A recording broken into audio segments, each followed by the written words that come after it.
నమస్తే మెట్రో ఉదయం న్యూస్ కి స్వాగతం। సిబిఎస్ గ్రూప్ ఆఫ్ కంపెనీ ఆధ్వర్యంలో హన్మకొండ ఇంటర్ కళాశాలల విద్యార్థులకు అవగాహన సదస్సు ఈ రోజు హన్మకొండ హరిత కాకతీయ హోటల్లో సిబిఎస్ గ్రూప్ ఆఫ్ కంపెనీస్ నిర్వహించు కార్యక్రమాన్ని వైబ్రేట్ అకాడమీ ఆధ్వర్యంలో ఇంటర్మీడియట్ విద్యార్థులకు వారి భవిష్యత్ బోధన గురించి సెమినార్ నిర్వహించారు। ఈ కార్యక్రమంను వైబ్రెంట్ అకాడమీ సిటీ మహిళా డిగ్రీ కళాశాల డైరెక్టర్ చిట్టేటి రాజేందర్ రెడ్డి ముఖ్య అతిథిగా పాల్గొని ప్రారంభించారు। ఇందులో వివిధ పేరు పొందిన ఇంజనీరింగ్ కళాశాలలు పాల్గొని విద్యార్థులకు వారి కళాశాలలో ఉన్న కోర్సుల గురించి వాటి ద్వారా జరుగు ప్రయోజనాల గురించి వివరించడం జరిగిందని అన్నారు। ఈ కార్యక్రమంలో CBS group of company chairman Bharat Jain, regional head Kranti, వివిధ కాలేజీల డైరెక్టర్లు, ప్రిన్సిపల్లు, లెక్చరర్లు, విద్యార్థుల తల్లిదండ్రులు తదితరులు పాల్గొన్నారు।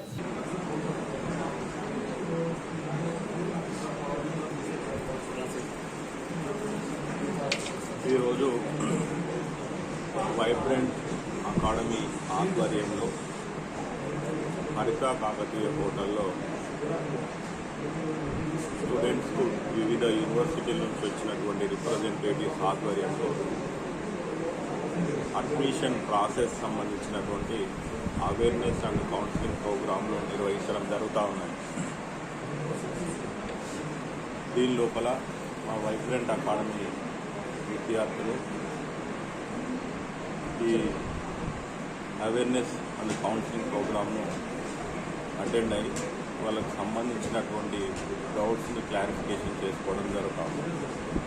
అయితే ఇంటర్మీడియట్ చదివిన ప్రతి విద్యార్థికి ఎన్ఐటి, ఐఐటి, నీట్లో సీట్ రావడం అనేది కష్టం।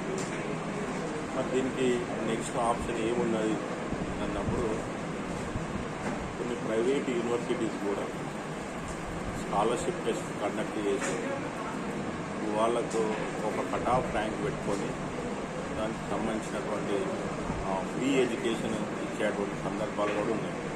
అట్లాంటి విషయాలను పిల్లలు ఈరోజు ఒక్కొక్క యూనివర్సిటీ రిప్రజెంటేటివ్ దగ్గరికి వెళ్ళి ఆ డౌట్స్ని క్లారిఫికేషన్ చేసుకోవడం జరుగుతుంది। అయితే జనరల్గా అంటే ఒకటే దగ్గర ఒక 10 యూనివర్సిటీస్ రిప్రజెంటేటివ్స్ వచ్చి నిర్వహించడం అనేది అది వైబ్రెంట్ అకాడమీ ఆధ్వర్యంలో నిర్వహించడం అనేది చాలా సంతోషకర విషయం। అంటే దీనివల్ల ఏమవుతుందనంటే వీళ్ళ పేరెంట్స్ కూడా ఇన్వైట్ చేసినాం। అంటే పేరెంట్స్కు స్టూడెంట్స్కు చాలా డౌట్స్ ఉండే, ఒకవేళ మరి మా బాబుకో లేకపోతే నాకో సీట్ రాకపోతే నెక్స్ట్ ఏం చేయాలి, దానికి వాళ్ళకి అక్కడ ఒక ఆన్సర్ దొరికింది।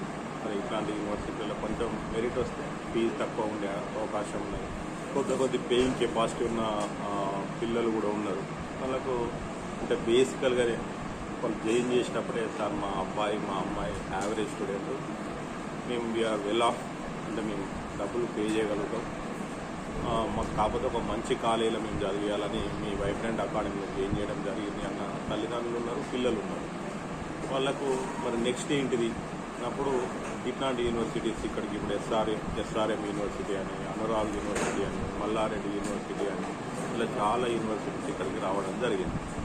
వాళ్ళు అంటే ఈ మనం మీడియేటర్షిప్ అంటే ఈ ప్రోగ్రామ్ను కండక్ట్ చేయడం వల్ల ఈ ఇద్దరికి బెనిఫిట్ అవుతుంది। అంటే యూనివర్సిటీస్కి వాళ్ళకి కావాల్సినటువంటి స్టూడెంట్స్ ఇక్కడ అందుబాటులో ఉంటున్నారు, వాళ్ళకు కావాల్సినటువంటి యూనివర్సిటీస్ ఒక మంచి ఎడ్యుకేషన్ కండక్ట్ చేయడానికి ఇప్పుడనే కాదు ఇక ముందు కూడా మేము అంటే పిల్లల అభివృద్ధి కొరకు ఈ వరంగల్ జిల్లాలో ఉన్నటువంటి తల్లిదండ్రులు ఇంతకుముందు చాలామంది హైదరాబాద్ కార్పొరేట్ కాలేజీలలో చేసేవారు, కానీ దానికి హైదరాబాద్ను కలదనే విధంగా మేము వరంగల్ లోపల 2 years back vibrant academy establish చేయడం జరిగింది। దానిలో భాగంగానే అంటే ఇప్పటి వరకు కూడా అంటే నాకు తెలిసి ఇట్లాంటి అవేర్నెస్ ప్రోగ్రామ్ను ఎవరు కూడా ఏ అకాడమీ కానీ ఏ జూనియర్ కాలేజ్ కూడా ఇప్పటివరకు కండక్ట్ చేయలేదు, కానీ అట్లాంటి ప్రోగ్రామ్ను మేము మా వైబ్రెంట్ అకాడమీ ఆధ్వర్యంలో హరిత హోటల్లో నిర్వహించడం జరిగింది। ఇట్లాంటి అంటే పేరెంట్స్ కానీ పిల్లలకు కానీ యూజ్ అయ్యేటువంటి ఎలాంటి కార్యక్రమైనా మేము చేయడంలో ముందుంటామని తెలియజేస్తాము। Rajender Reddy, director, vibrant academy. Thank you.